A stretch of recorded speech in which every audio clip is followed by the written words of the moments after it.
So, beautiful morning, beautiful people. Tiwala po ba kayo doon? Tingnan nyo nga kung maganda yung katabi niya.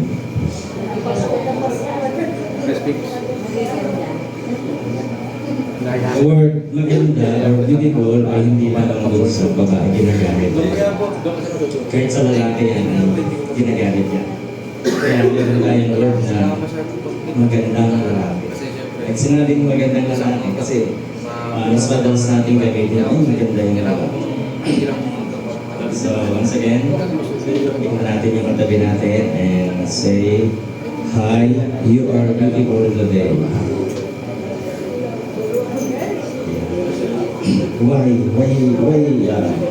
Why God's people are beautiful? Kasi walang nilikha ang Diyos na pangit. Kaya pag ang ilong mo ay parang nagtampo sa daigdig, hindi pangit yan. No?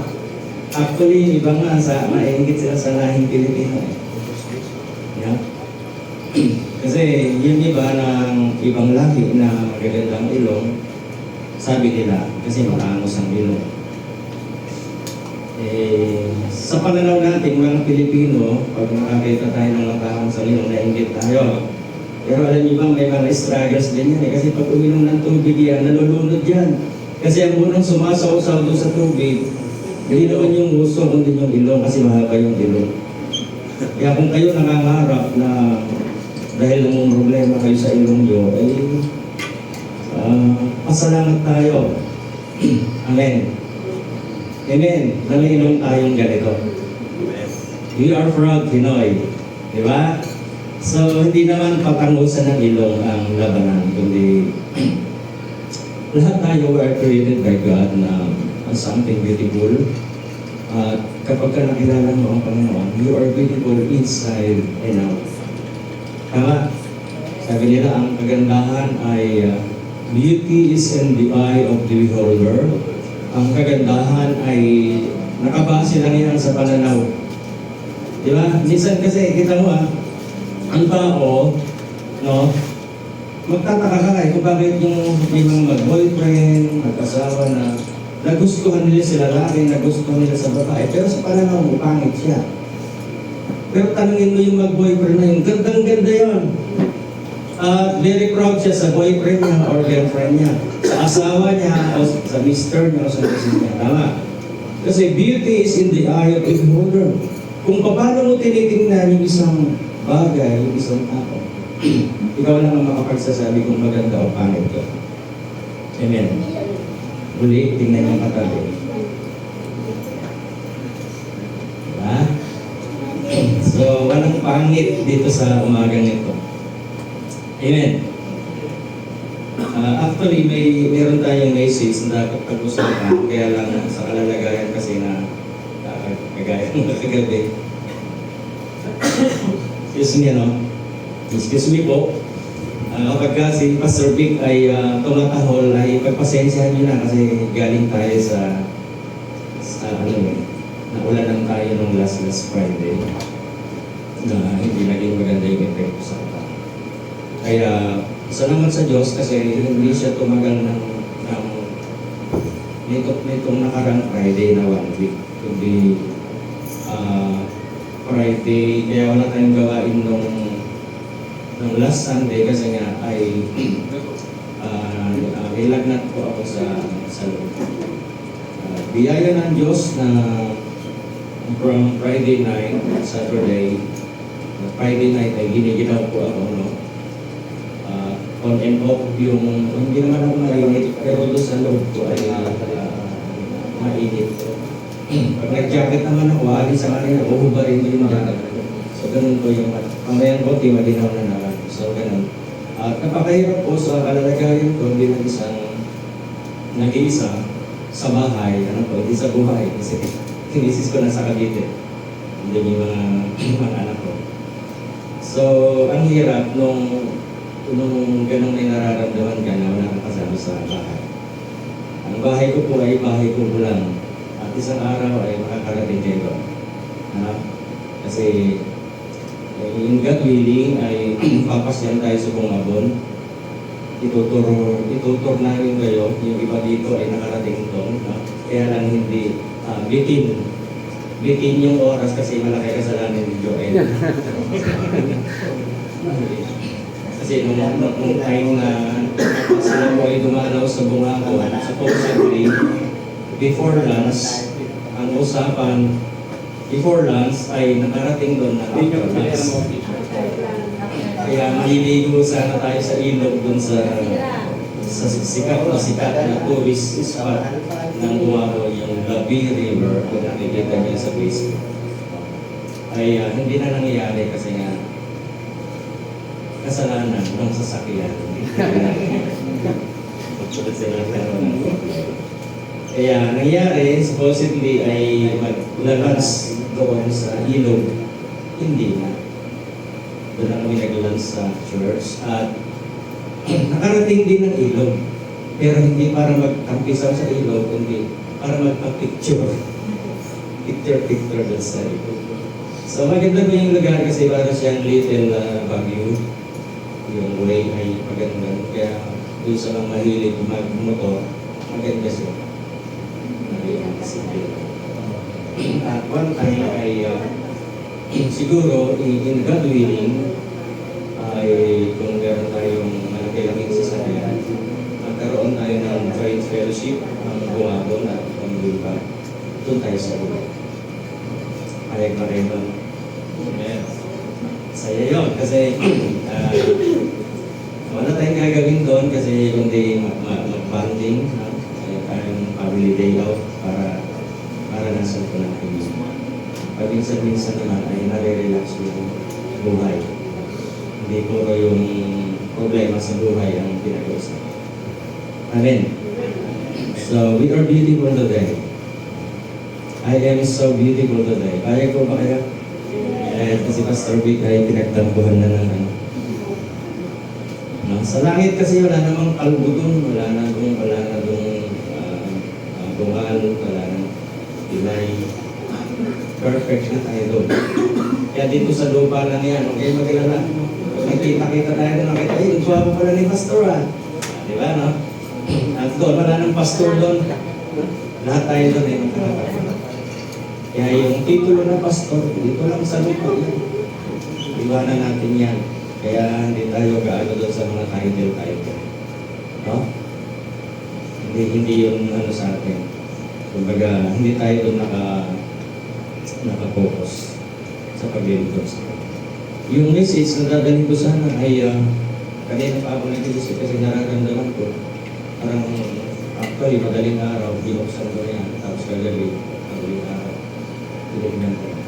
And then ngayong umaga, we are worshiping God. So meron siyang message na siguro ay napapanahon para sa inyo. Saka para maging maintindihan yung oras na magsasalita. Hopefully, huwag siyang pumate. Kasi kagabi ay magkabilang side kami ni Kuya John. Pag tumahol siya ron, tatahol din ako dito. So, hindi ko alam kung nakatulog kami pareho ng nakatulog ka na tayo. Okay po. Nakatulog ka? Oo nga, naririnig ko para umaahon sa gugulay. So, nakatulog na si Dario. Ikaw din eh. Amen. Okay. So, hindi natin ilagay dito sa ating monitor kasi on the spot, ang Diyos ay nagbibigay ng mensahe at I believe yun. Meron siyang gustong gawin sa buhay. Kanina yung panalangin ni Ate Ann ay talagang let God move. No? Hindi natin hawak ang oras. As a pastor, as a teacher, minsan masyado kaming nakahawakan doon sa minsaheng ginagawa natin. Okay yun, kasi pinag-aralan yun. But hayaan natin ang Diyos ang nagbigay ng message. Kasi ang Diyos, hindi siya sumasablay. Hindi siya late, hindi rin siya nauna. God is always on time. At ang bawat tao ay mayroong time na itinagda ang Diyos. time to be born and a time to die. Dalawa lang. Ipanganak and then mamatay. Ngayon yung in-between ng born at ng death, ng birth at ng death, kailangan makita natin yung kahalagahan ng buhay. Kasi pag hindi natin natumbok yung meaning ng buhay, then talo tayo. It's either heaven or hell. Dalawa lang ang destinasyon. Kung paano dalawa lang din ang pinanggalingan at ang pupunta. Amen? So sa Luke chapter 8, hindi ko alam kung kaya i-ano ni Kuya dito kasi nakapasok dito sa aking laptop.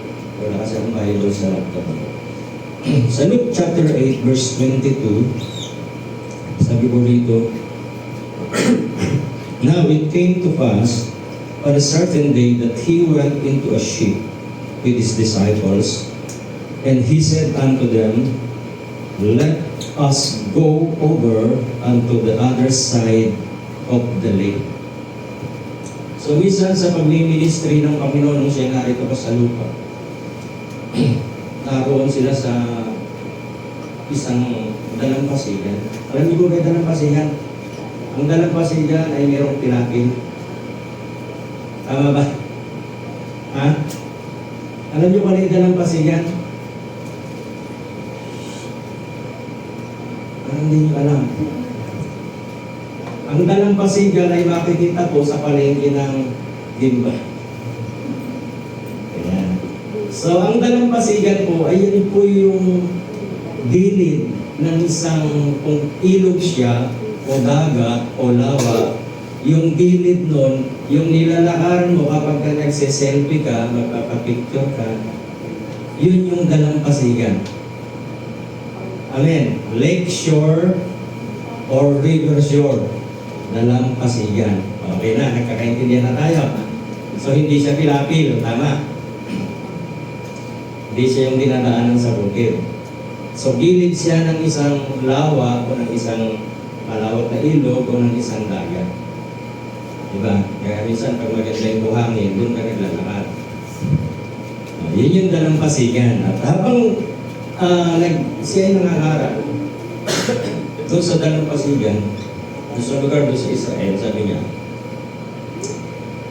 niya kasi sa kanyang mga alagad, magsitawid tayo sa kabilang ibayo ng dagat-dagatan or lawa, at sila'y nagsitula. And they launched forth. Ibig sabihin, nagpasimulang actually, hindi lalangoyin, sasakay sa bangka. Okay. So, lagyan natin ng pamagat yung ating usapan ngayong umaga para merong ma-retain sa ating isip at puso. Let us go over unto the other side of the lake. Sa maiksing salita, ganito. Tumawid tayo hanggang doon sa kabila. Amen. So, tingnan yung katabi. Sabihin natin sa bawat isa sa atin. Tumawid tayo hanggang doon sa kabila. Amen. Alam niyo po ba naka-step 1 na tayo? Nakatawid na tayo from Nagpandayan to Sulueta, Sulueta Subdivision. Ang Diyos ay nag-aanyaya at ang paanyayang ito ay gusto niyang dalhin ka doon sa lugar na siya ang nag-design, hindi ikaw. Bisa marami tayong pangarap sa buhay. Marami tayong dreams na gusto nating marating. Subalit doon sa pagtawid doon sa kabila, natural, meron kang dapat lagpasan. Amen. Yan sa buhay po natin, hindi nakakapagtaka sa ating mga taga-Nagpandayan. Naalala niyo sabi ko sa inyo, isang araw aalis tayo sa kubong ito. Sino nakakatanda na? Okay.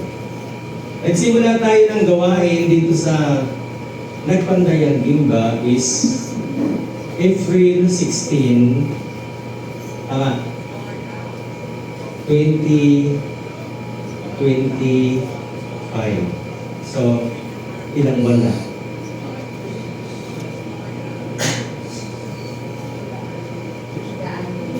Okay. So nagsimula tayo, yung unang-unang araw niya is April 16. That was Wednesday, kung di ba nagkakamali Ate Cathy. Wednesday ng after lunch or morning? After lunch. Okay. At doon sa lugar na yun, alam naman natin na yung ating lugar ay mayroong tinatawag na lut-lut. Sa Ilocano ako, pero hindi ko ganong alam yung lut-lut kasi malalim yata sa Ilocano. Hanggang ngayon, hindi ko pa siya naintindihan natin, Cathy, kung yung lut-lut. Pero parang lumot ba or putik? Putik. Okay. Okay, nilipat tayo ni Lord. Hindi sa lut-lut, ay lumot, hindi sa labas. Kaya kaninang umaga si Pastor yan, ay paglabas ko, nagpala-pala ako kasi iniisip ko baka madulas kayo. Pero by next week, I believe matanggal na natin yung lumot. Kaya kasi siya nilumot kasi naka-stack itong lugar. Kaya si Ate G, yung owner, mabait na owner ditong lugar. No? At ngayon ay hindi natin naiaayos yan. No? Ngayon, nung pumasok kami dun sa lugar na yon nila Ate Cathy, na lahat sila ay stranger. Hindi kami yung stranger, ano? Kundi yung may bahay mismong stranger. Estranghero. Kasi although meron silang religion, pero hindi nila kilala yung God of religion. Merong religion, pero hindi kilala yung Diyos ng religion. Bakit? Kasi wala relasyon. Amen? Kilala, madalas sabihin ng tao, kilala ko naman ng Diyos, huwag mo na hiyayain natin dyan sa born again na yan. May mayor po ba kayo? Dito? Nagiging ba? Meron? Kilala niyo yung mayor niya? Ano yung pangalan na yung apelyido? Galapon. Apelyido. Oh. Tanong, kilala kaya niya kayo? So kilala mo siya kasi naririnig mo yung pangalan niya. Siguro ng kampanya, nakita mo siya. Pero ang tanong personally, kilala kaya niya? Sa Diyos, gano'n eh. Lumaki tayong naririnig nating merong Diyos, merong Ama, merong Anak, merong Espiritu Santo. Hanggang doon ka lang. Kasi wala kang relasyon, hindi mo siya kilalang personal. Kaya ang hatid po natin dito sa church na ito ay hindi makilala ang Diyos, kundi magkaroon ka ng tunay na kaugnayan doon sa Diyos sa lumikha ng langit at lupa. Amen? Amen? Ang Diyos ay isang Ama na mayroong anak, na mayroong espiritu na gumagana dito sa mundo para gawin niyang tirahan yung matatagpuan niya. Mayroong kaugnayan o relasyon sa Kanya. Amen. Kaya pagdating namin doon sa lugar ng Ate Cathy, talagang sila yung stranger, hindi kami. Ang sabi ni Ate Cathy noon, for the very first time noon lang ako naka-encounter din na nakausap ko nga. Sabi niya, hindi ba pwede, Pastor, mas maganda naman, mas maganda kung meron ka ng religion, meron ka pang relasyon. Kaya lang, ang mabigat kasi natin doon, alin yung tamang religion? Kasi lahat ng religiyon narito sa mundo, lahat yan magsasabi siya ang tama. Walang papayag na siya ang mali. Kaya kayo nag-aaway sila. Ngayon kung mag-aaway ng religion, bakit natin dadalhin ng religion? Bakit hindi na lang yung tunay na relasyon sa Diyos ang ipakilala natin sa tao? Amen? Kaya dito, pinagsama-sama tayo ng Diyos, from Bungabon, from Isabela, from Kenny,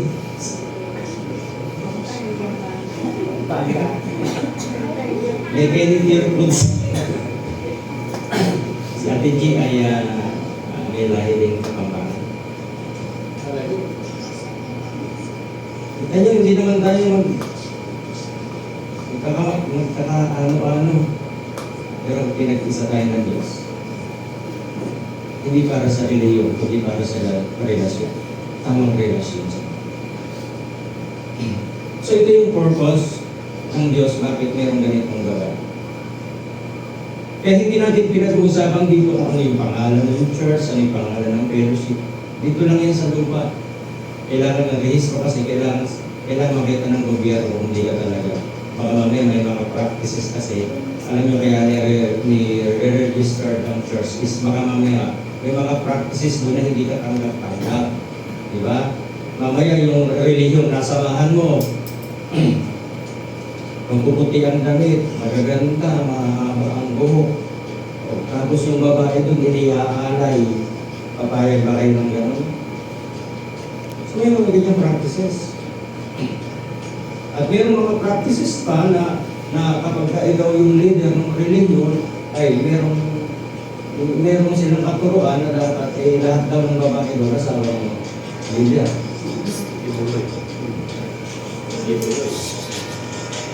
No? So, kailangan ma-rehistro yan sa gobyerno para yung gobyerno mag-filter kung tama o mali yung direksyon ng paniniwala. So, yun lang ang ano doon. Sa langit kasi, hindi natatanungin doon ang reliyon. Rehistrado ba yung reliyon? Wala nang ganun. Dito lang yan sa para maingatan yung tao. Amen. Kaya dito po sa atin, hindi relihiyon yung pinakikipaglaban natin. Ang pinakikipaglaban natin, isang tamang relasyon sa totoong Diyos. Iisa lang Diyos, pero ang pagpapakilala ng tao sa Diyos, marami. Merong Diyos na tao, merong Diyos na konting tao lang. Ngayon, ang pinaniniwala natin, kung anong nasa Bible, hanggang doon lang tayo. Merong Ama, merong Anak, merong Espiritu Santo. So hindi natin pwedeng sabihin, si Jesus tao lang. Hindi pwede. Bagamat siya ay nagkataong tao, hindi ka dapat matapos doon na si Jesus ay tao lang. Kailangan ang kasaysayan ng Biblia o ang katotohanan ng Biblia ay higit natin maintindihan. At paano natin maintindihan yan kung wala tayong relasyon sa Kanya? Kasi siya mismo ang magpapakilala sa atin. Although may mga nangangaral na kagaya namin, kami po ay limited. Limitado ang aming karunungan, ang aming napag-aralan. Pero yung kapahayagan ng Diyos, gusto niyang magpakilala sa atin sa isang malanay at personal na kaparaan. At ang Diyos, alam niyo po ba ang Diyos ay buhay, nararamdaman siya. Iyon ang kaibahan ng mayroong relasyon sa Kanya. Kasi sa relihiyon, hindi niyan mararanasan. Di ba? Isang papasok ka sa relihiyon, isang sako ang dalawang problema.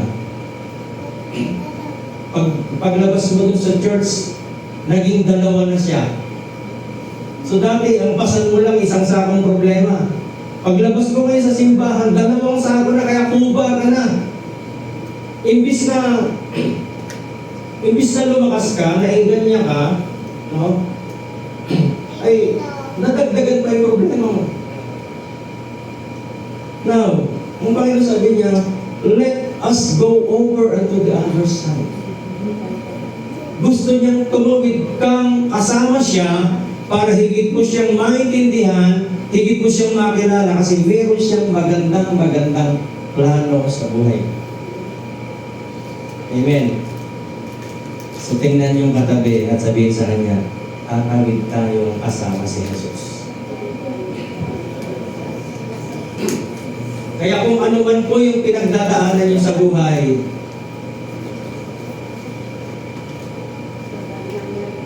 bako-bako, mahirap, masalimuot, sari-sari yung pinagdadaanan natin sa buhay, at minsan magdadaramang buhay ka sa buhay, ayaw ka na, hindi ko na. Ipopost mo sa Facebook, gusto ko nang bumitaw. Ha? Tapos ka ganun ka pa. Tanday mo, pwede. April mo. Di ko kayang tanggapin. Sabi ating drama sa buhay. Pero ang Diyos meron siyang invitation. Sabi ni Lord, anak, let us go over unto the other side. Meaning, kung kahit ano yung dinadaanan mo ngayon dyan, meron po ba kayong pinagdadaanan? Sino rin ang meron pinagdadaanan? Marami. Yung mga kapatid nating estudyante, yung mga dinadaanan mo kayo sa buhay. Ha? Marami. Bakit kasi kayo dumaan din? Sino ba kasi nagsabi sa'yo dumaan kayo sa buhay?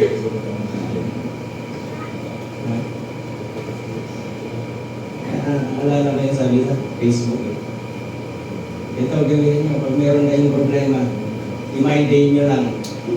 Within 24 hours, wala na yung malilipas. Malilipas na yun. Nawala na yun. Pag meron ka daw problema, i-my-day nyo lang. Within 24 hours, malilipas na siya. So, sa buhay po natin, hindi mawawala talaga yung meron kang pinagdadaanan sa buhay. Pero lagi niyong iisipin ang salita ng Diyos, merong invitation. Gusto niyang makatawid ka sa kung ano meron kang pinagdadaanan ngayon. Amen? Wow, kita niyo inuunti-unti na tayo ni Lord. From lut-lut. Sino mag-aaralang from April, May, June, July, August, September, October, andito na tayo. Kilala ba natin si Ate G? No. Ako mismo wala akong personal na kaunayan sa kanilang mag-asawa. Then, bakit tayo dinala ng Diyos dito? Wala naman sa plano kung tutusin. Tama? Pero ang Diyos gumagawa siya ng sarili niyang plano para sa ikabubuti natin at sa ikagaganda ng buhay natin. Alala ko nun doon sa kabila. Napakasarap alalahanin. No? Na habang naggagawain tayo doon, hindi natin alam kung paano lihis ang gagawin natin doon sa init na nararamdaman natin.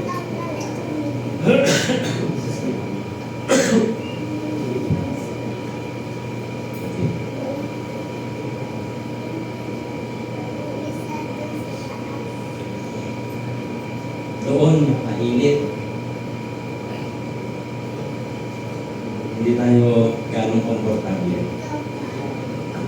Although masaya tayo sa ating pagsasama-sama. Kaya lang, yung kapitbahay natin doon, hindi masaya. Tama. Pag nagagawain tayo kung sa likod, may nagtutugtugan na, may lasing pa kaya tayo sa lahat.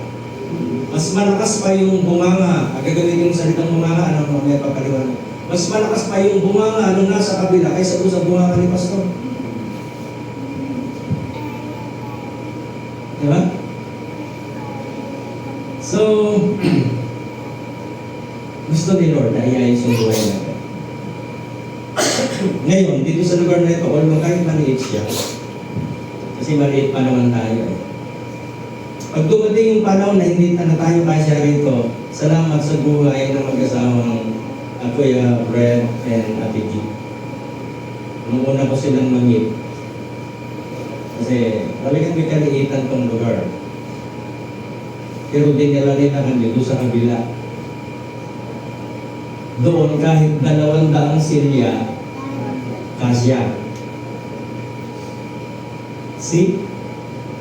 So kung sakaling dadali tayo, andun yung kabila, sabi ni Ate G, pwede tayong lumipat doon pag hindi na tayo kasya. At kung dumating yung panahon na hindi na talaga tayo magkasya talaga, I believe God will provide. And to the other side, gusto niya tayong dalhin pa, doon sa kabilang ibayo pa ng ating paglalakbay sa buhay. Amen? Nakakatuwa, akalain mo, parang pay lang tayo, doon sa electric pan, nakabisan pag dumikit yung ulo mo, kagaya ko, buti na lang. Minsan nagugulat ako, pag dumikit, gaganan yung electric pan sa tabi, di ba? Ngayon, wala na yun. Naka-aircon na tayo, imagine. God is doing something greater than we even us or imagine. Kung gagawa siya, isipin niyo yun, naka-aircon tayo ngayon, ilang buwan pa lang tayo nagsasama-sama. Ilang buwan na? April, May, June, July, September, October. October 5 na yan. 5 buwan, dinala tayo ni Lord dito. Kung ang Diyos ay gagalaw uli sa loob ng 5 buwan, imagine ninyo kung nasaan na tayo. Amen? Kasi meron siyang word. Sabi niya, si Jesus mismo yung nagsasabi, let us go over to the other side of the lake. Gusto niya itawid tayo doon sa kung ano yung dinaraan.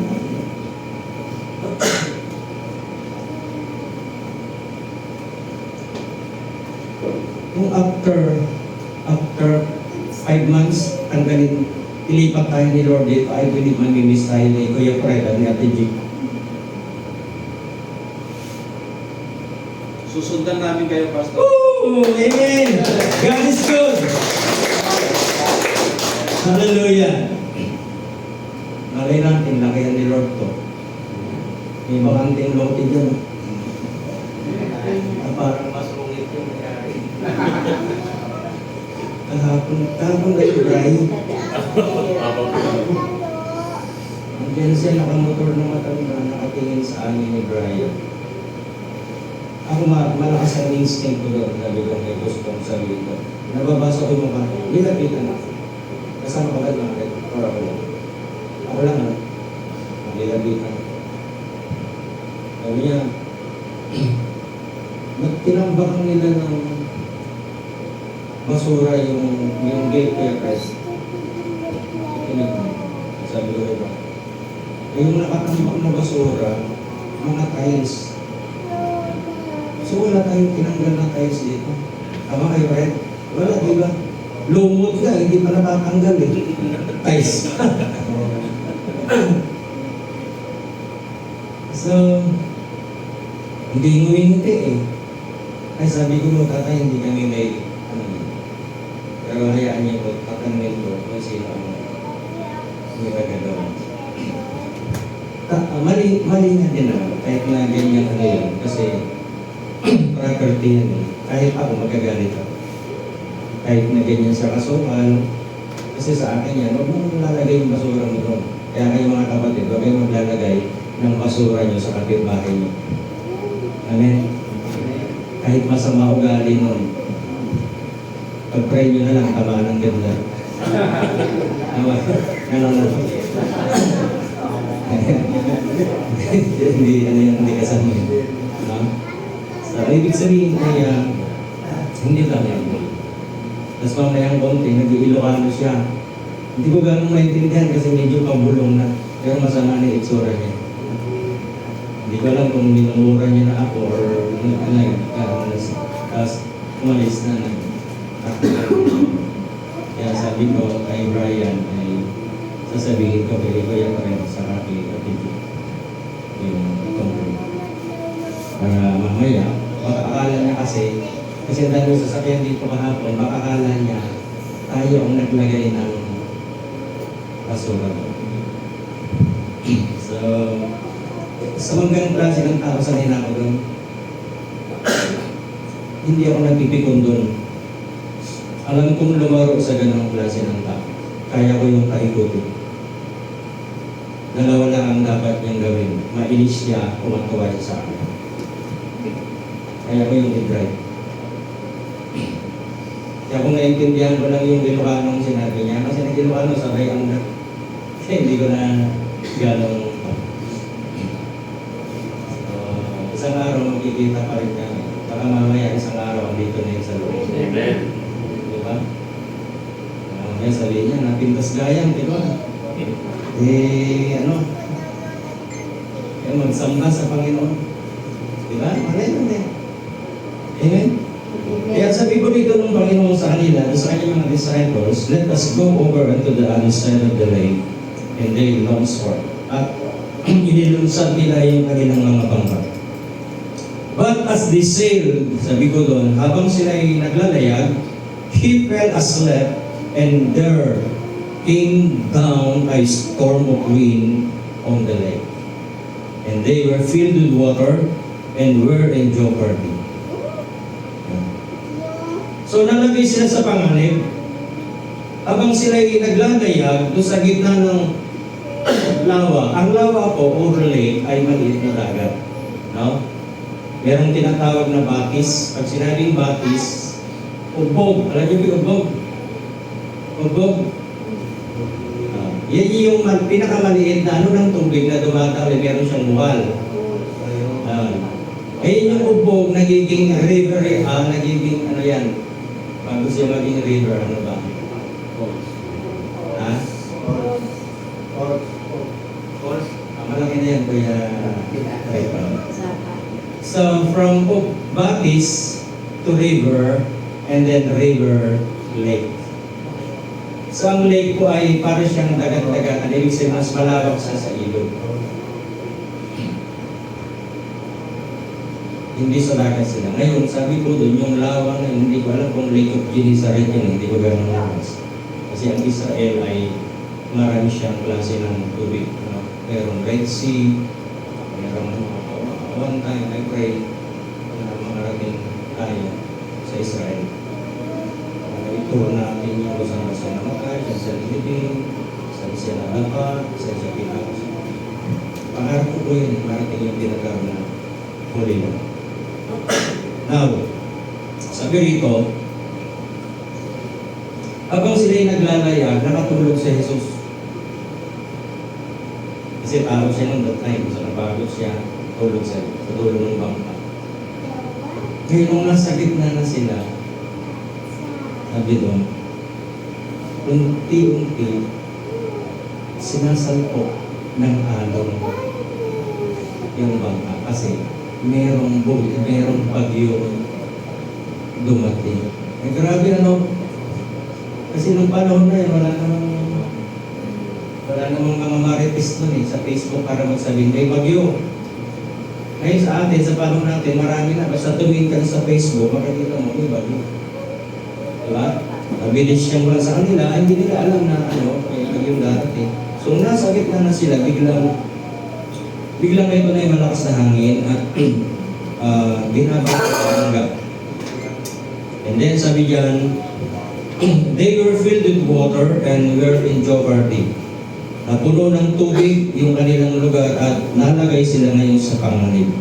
And they came to him and awoke him saying, Master, Master, we perish. Then he arose and rebuked the wind and the raging of the water, and they ceased. There was a great calm. Nagsilapit sa kanya at siya ginising na nagsasabi, sabi niya, Guru, Guru, mamamatay tayong lahat. At siya gumising, sinaway ang hangin at ang galit ng tubig ay nagsitigil at humusay ang panahon. Now, bisan sa buhay po natin, akala natin, hindi natin kasama ang Diyos. You walk by your own, we walk by our own, we walk by our faith, we walk by our believing. Na minsan nakakalimutan mo kasama mo yung Diyos na nagbigay ng pag-asa at hamon sa iyo, imbitasyon na gusto niya tumawid kayo doon sa kabila kasama siya. Amen. May mga pagkakataon sa buhay natin kapag ang problema ay parang puto na patong-patong ng ganon, susun-susun, dikit-dikit. Parang ang tingin mo sa buhay mo, hopeless ka na, wala ka ng pag-asa. Nakaranas na po ba kayo ng gano'n? At hindi, nakaranas na. Kuya, Fred. Na minsan nakala mo, pag lumingon ka sa kanan, problema. Lumingon ka dito, problema. Lumingon ka sa kaliwa, problema. Lumingon ka sa likod, problema. Lumingon ka sa lupa, problema. Butas na sapatos mo.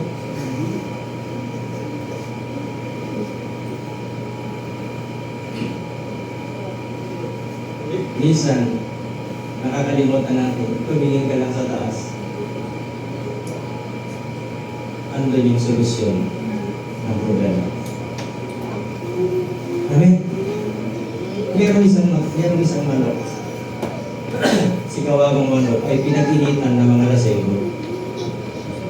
Dahil nang malakas ang tama nitong mga lasenggo, kulang na sila ng pulutan at napagdiskitahan yung manok ni Kuya Rick. Napag-initan na yan. Sige, nakikita mo ba yung manok na yun ni Paring Rick? Tirahin mo, sabi ko ng isang laseng. Sige, yan. Ngayon, itong kawawang manok, no? Kahit siya sa lumingon, sa kanan may tao, sa harapan may tao, sa likod may tao, sa kaliwa may tao. Sabi niya, ay lanang patay na ako. Sabi niya, huli na ako. Sampalukang manok na ako ngayon.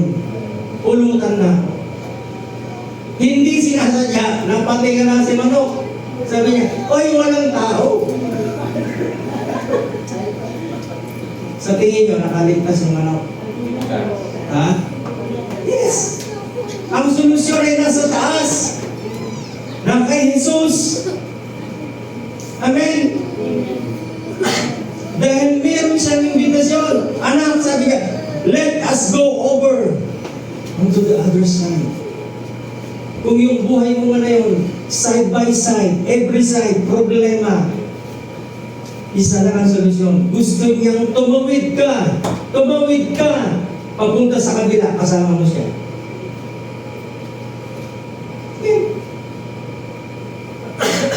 Ito bang alagad, actually, natakot. Kasi ang bangka nila napupuno na ng tubig. Isipin nyo mga veteranong mangingisda itong kasama niya. Pero nung binabagyo na, natakot din. Takot din. Kaya ibig sabihin, ikaw, hanggat tao ka, may panahon na matatakot ka. Amen? Ikaw ba si CJ? Si CJ kasi ay police. So, palakpakan natin ang Panginoon sa buhay ni CJ. Kasi itong police na ito yung nagpintura dito. Siya yung nagpustos niya kasama itong tatlong Maria. Sila yung nagpintura po niya.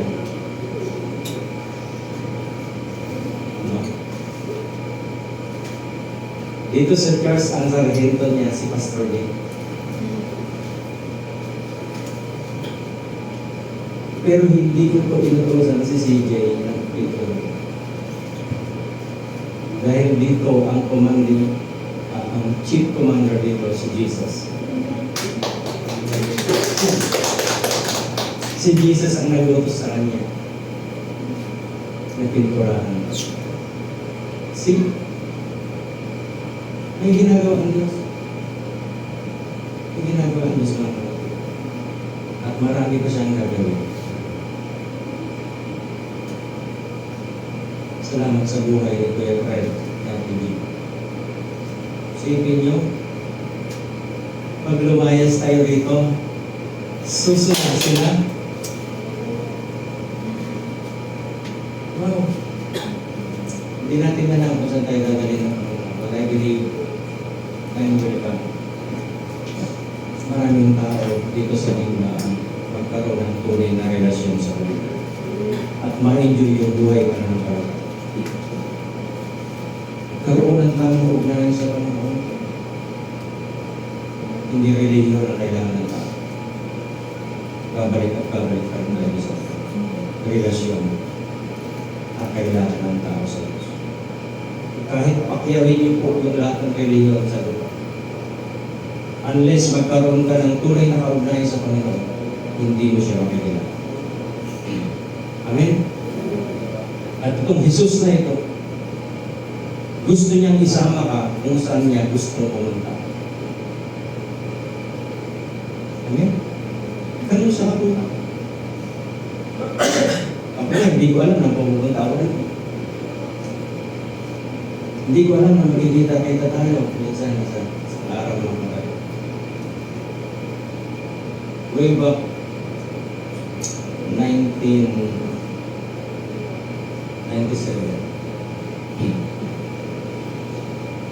Iniwan ko po ang pagpapastor.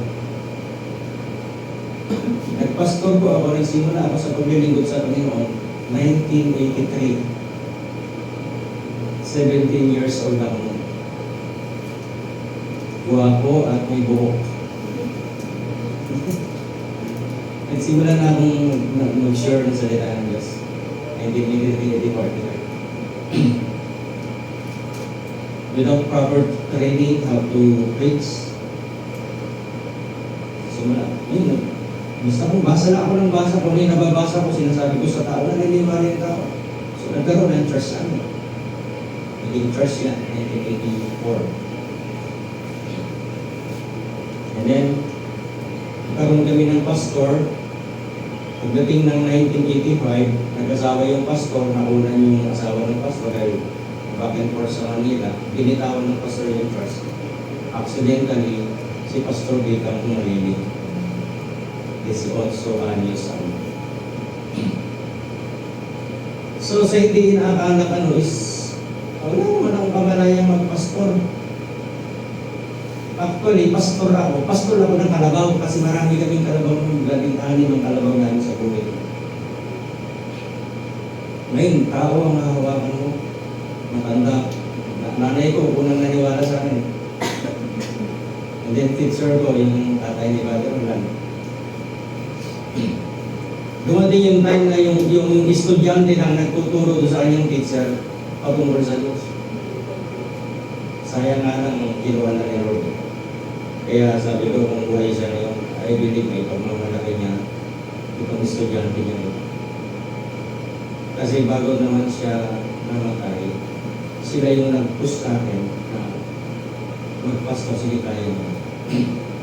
Kasi binibitawan ko yung first time mo natin. Kasi dumating ako sa pagkakataon, hindi naman ako nag-aral.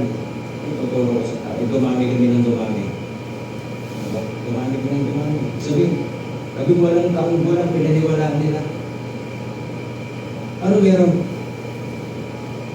Hindi si Pastor Vic ang pinaniwalaan nila that time to be salita ng Diyos na dinadala natin. Hanggang ngayon, existing yung church kasi ibinigay ko na siya sa ibang pastor. Laki ng building po nila. Sad to say na hindi na nila kilala si Pastor Vic. At ang tingin nila, masama si Pastor Vic kasi nung ibigay ko po sila sa ibang church, 1988. So, may mga tumawag na ibang pastor at ang pinalitan ay iniwanan ko raw sila. Hindi ko sila iniwanan, kundi dumating ako doon sa panahon na yung kapasidad ko, hindi ko na kaya. Kasi hindi ako nag-aral Bible school.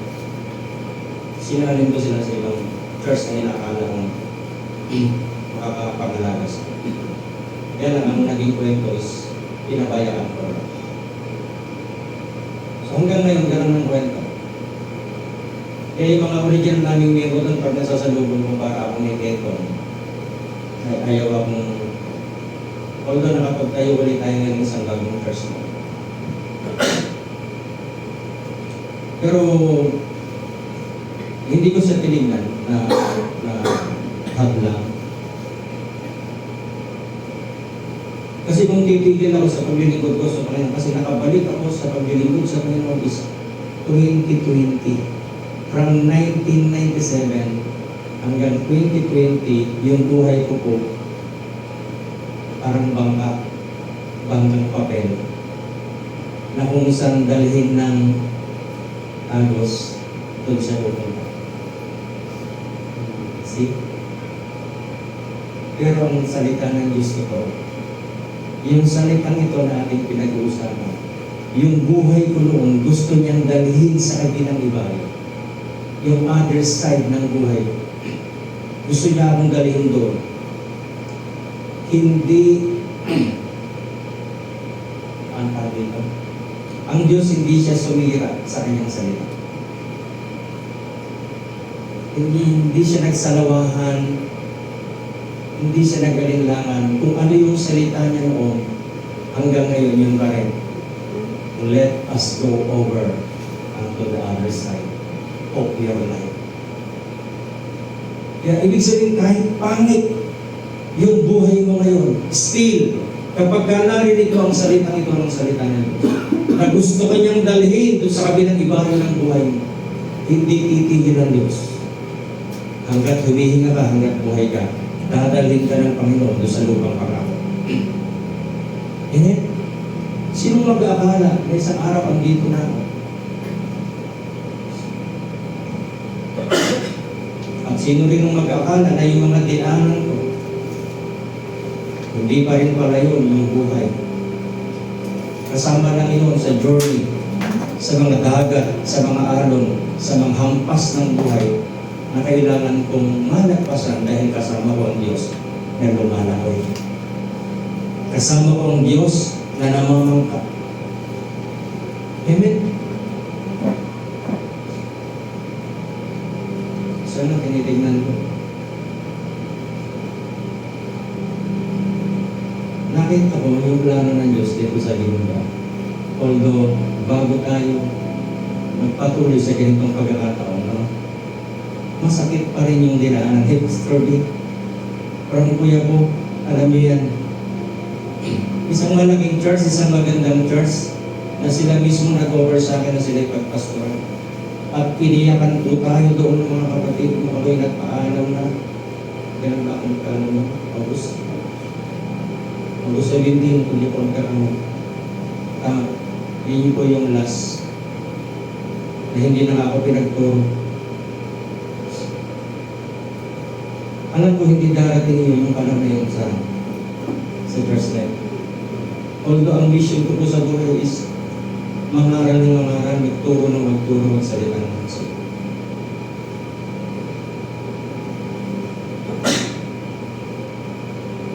May plano ang Diyos sa buhay niyo, sa buhay. Dahil kung wala, hindi tayo makikita ngayon. Hindi aksidente na narito tayo ngayon. Hindi aksidente na nakaugnay tayo sa Gamalinda Baragas Family. Hindi aksidente, lahat yan pinlano ng Diyos mo. Paplanuhin ko ba yun? Paplanuhin, hindi ka natin sila kilala. At hindi nila tayo kilala. Pero ang Diyos gumawa siya ng daan. Dahil meron siyang gustong gawin marahil sa buhay ng mag-asawang ko. At sa buhay din natin. Sino mag-aakala na kung tinanggap ko ba yung honor ng kuya ko? I believe wala ako dito na. At kung ikukumpara po natin ang church nito, yung church ko nga sa Bungagong, rin ko ba, 5, sa 10, matatanda ko naman. Actually, mga nasa 30 yun. Kaya na, puro senior citizen na, may mga rayuman. Kaya pati yung pananampalataya, nirarayuman.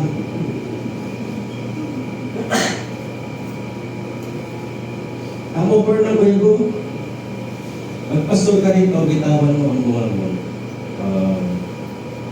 Kahit kung 5 kalahati lang yung tao, hindi ko bibitawan yun. Bakit? Doon ako unang ginamit ng Panginoon. Now, eto na naman, may Gimba na naman. Nung nalaman nilang nag-open tayo sa Gimba, actually hindi ko plano ang Gimba mga kapatid. Pinlano yan ng Corpus Family. At alam kong hindi rin yung plano ng Corpus Family, kundi yun ay nilagay ng Diyos sa puso nila. Nagkatotoo. Dahil pinag-usapan ko namin itong church na ito ng Gimba. 2022. So 2022 na may plano, Pastor, mag-open tayo sa Gimba.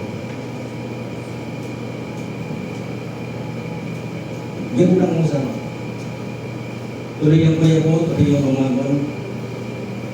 Ang kuya ko ay ganun din ang pagtanggap. Yung ako nag-offer na ako, sabi niya, Pastor, sana ikaw na lang, Pastor dito sa akin. Doon sa mga nakarating sa kuya ko, nakita mo nila kung anong klaseng church ang kuya. Magandang church, fully air condition. Pagdating sa financial, kaya nila akong sweldohan doon ng 30,000 starting salary. Kasi mas malaki pa doon yung pinalalabas nila kasi every Sunday kasi puro guest speaker lang ito na kayo dahil yung nagtayo nung na namatay sa COVID. And then among the 7 preachers, among the 7 pastors na pumupunta kasama po ako dun sa Pito. Bakit si Pastor Vic yung gusto nila ng pastor? And honestly mga kapatid, lagi itong sinasabi para nakikita nila kung ano yung buhay. Si Pastor Vic po walang pinag-aralan.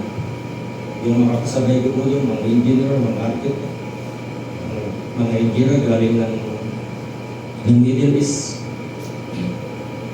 May mga pastor doon na manager sa ibang bansa, sa Amerika. Pero bakit si Pastor Vic ang gusto? Kasi yung salitang dala-dala ko natin doon, sasabihin mo talaga, kakaiba kaysa doon sa dalaga. Yung salita ng Diyos na binabahagi natin doon, kakaiba kaysa doon sa binabahagi. At ang mga tao, sila mismong nakakaramdam doon sa mga salitang binabahagi nila natin, doon sila nagkakaroon ng kalayaan. Nararamdaman nila. Kaya yung huling-huling araw ni Pastor Vic doon talaga, sabi ko nga, ayaw kong umiyak. Kaya lang, andun na nag-iiyakan na sila, nagpapaalam na si Pastor. Sabi ko, ayaw kong umiyak kasi pangit ako umiyak mga kapatid.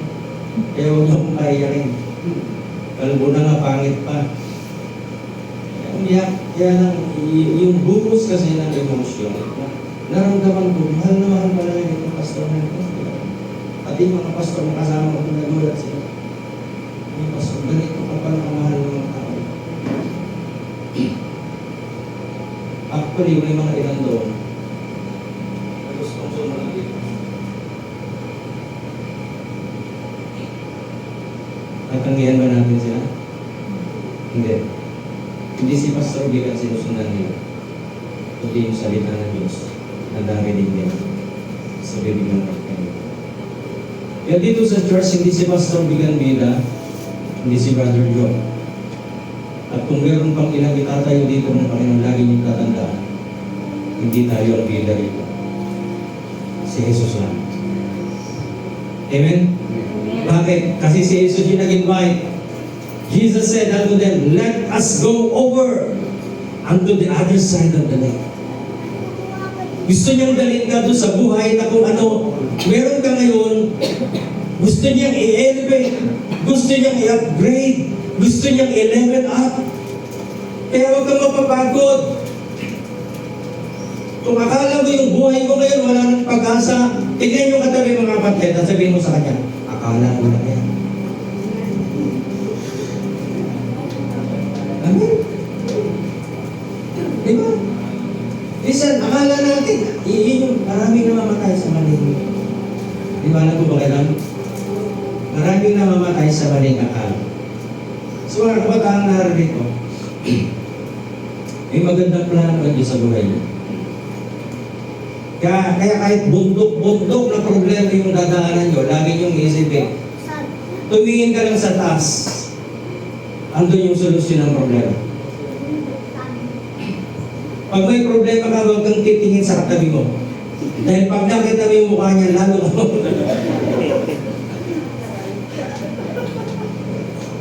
Hindi, joke lang. We are created beautiful. Sabi ng Bible, wonderfully made. Nilikha ka ng Diyos na unique. Amen? Kakaiba ka. Dahil kakaiba yung Diyos na ating pinaglilingkuran. Again, Jesus said unto them, let us go over unto the other side. At doon sa kalagitnaan ng kanilang paglalakbay, dumating po yung bagyo ng problema. Sila Ate Isa, ang condolences sa pamilya ni Kuya and Ate last week sa nilibing si Anay ni Kuya. Hindi po namin alam. Siguro nung last week na yun, pareho kami nakahiga ni Brother Joel. Kasi mahirap eh. Kasi ang buhay dito sa lupa, talagang mayroong challenges. Kaya hindi totoo yung sinasabi ni Bon Jovi, I wanna lay down in a bed of roses. Ang buhay dito sa lupa, yes, pwede kang mahiga sa papag, sa kama ng rosas. Pero may mga pagkakataon na minsan dadaan ka dahil yung rosas na yun, pinitas yun sa matinik na puno. Amen? Gusto ng Diyos, tumawid tayo. Kaya kung tatawid tayo mga kapatid, dapat walang maiwan. Amen? Oh, natibless ako dun sa sinabi niya kaya paret. Kung dumating yung panahon na aalis na tayo rito dahil itinatawid na tayo ng Panginoon dun sa kabila na gusto niyang paglagyan sa atin. What a beautiful word, sabi niya, Pastor. Sasama kami susunod. The first time na nating pag-meet, hindi kami kilala ni Kuya Fred, ni Ate G. Yung unang meeting namin ni Ate G, sabi niya, Pastor, Trinitarian ba kayo? Okay lang yun, naniniguro. Trinitarian means triangle. The Father, the Son, and the Holy Spirit. Naniniwala tayo. Ang Diyos ay nagkatawang tao sa pamamagitan ng kanyang anak at meron siyang Espiritu. At yung Espiritu na yun, yun yung nakatira sa atin. Kaya, ang buhay na binubuhay natin dito sa lupa, although mahirap, pansinin nyo, mayroong Espiritu ng Diyos na nakatira sa iyo. Kaya hindi pwedeng hindi ka makarating dun sa other side ng buhay. Amen? Kaya kung ano man yung pinagdadaanan mo, gaya nga pa nung sabi mo, ba't kasi dumaan ka na? Ha?